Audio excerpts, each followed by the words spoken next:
Hello everybody. If you're watching this, then unfortunately I've not been able to get the live stream to work. At the moment, at the time of recording, it is about 20 past 2, so about 40 minutes before we were due to start the stream, but already it's looking like it might not work. Therefore, just as a precaution, I've decided to record this video and upload it as close to 3 o'clock as I can, depending whether the stream works or not. Unfortunately, I'm not going to be able to do the whole service in this video, but what I can do is share with you the story I was going to share and the brief reflection afterwards. The story, by the way, comes from an Open the Book resource, which we do have permission to use, so don't worry about any copyright issues.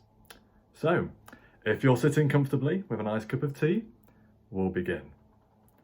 The story is called A Big Catch.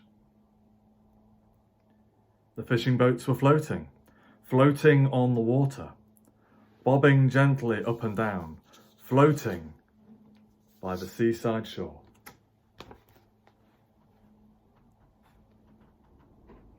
The crowd was growing bigger by the minute, waiting to see Jesus, waiting for his words of wisdom, waiting on the seaside shore.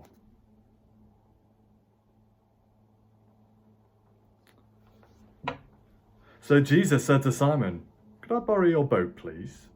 Borrow it and float it just a little bit away from the seaside shore." "Of course," said Simon. "I've finished my fishing. I'm done for the day. I'd be happy to help you here on the seaside shore." So Jesus climbed aboard the fishing boat, and Simon steered his fishing boat just a little bit away from the seaside shore. Then Jesus taught the crowd, taught them all about God's love, floating in the boat, floating on the seaside shore. Then when he had finished, Jesus said to Simon, "Could we float a little further? Float and do some fishing in the middle of the sea, far from the seaside shore."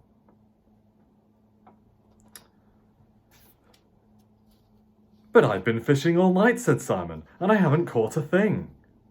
Not a flipper, not a fin, nothing whatsoever. In the middle of the sea, far from the seaside shore." "Trust me," said Jesus. "Just trust me. Let's go fishing." So Simon trusted Jesus and pushed his boat out further, out into the water, the middle of the water, far from the seaside shore. "Here's the spot," said Jesus. "Drop your nets down here." So Simon trusted Jesus, and Simon dropped his nets. And soon those nets were full as could be, fuller than they'd ever been before, far from the seaside shore. So Simon called for help, called to James and John, two brothers who were floating out there also, far from the seaside shore. And when he had filled his boat with fish, and James and John's boat too, the boats were on the brink of sinking, and all of them were amazed. So that's when Simon dropped down on his knees. "Jesus, leave me, please," he said. "You've been sent by God, but I'm just an ordinary man, a man who has not always done the things God wants." "Then follow me," said Jesus, "and we will do more fishing for women and for men, bringing them into God's kingdom." So Simon sailed back home, and James and John did too. Then off they went to follow Jesus, and left their boats behind, left them on the seaside shore.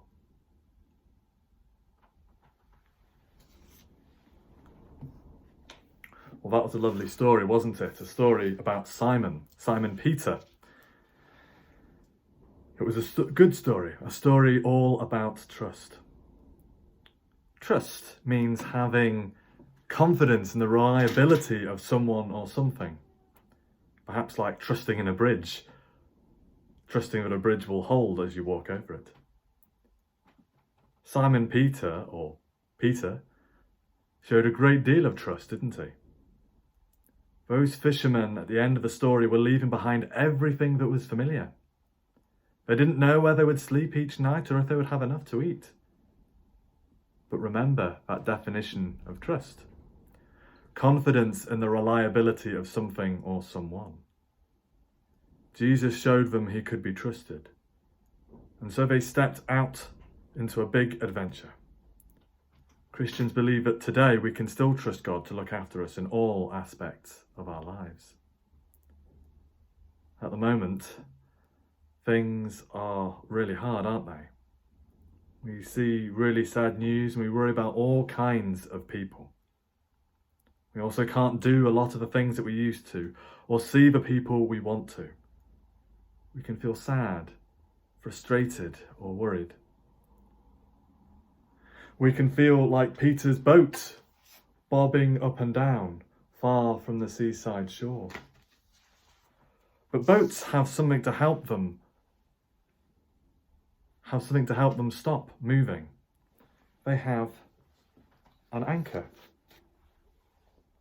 People on boats throw these over the side of a boat, and the heavy anchor digs into the bottom of the sea floor, and stops the boat moving. It makes it secure.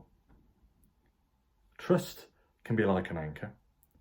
When we trust someone, it helps us feel secure. Well, as hard as it seems, sometimes trusting in God can also help us feel secure. Trusting God can be like an anchor.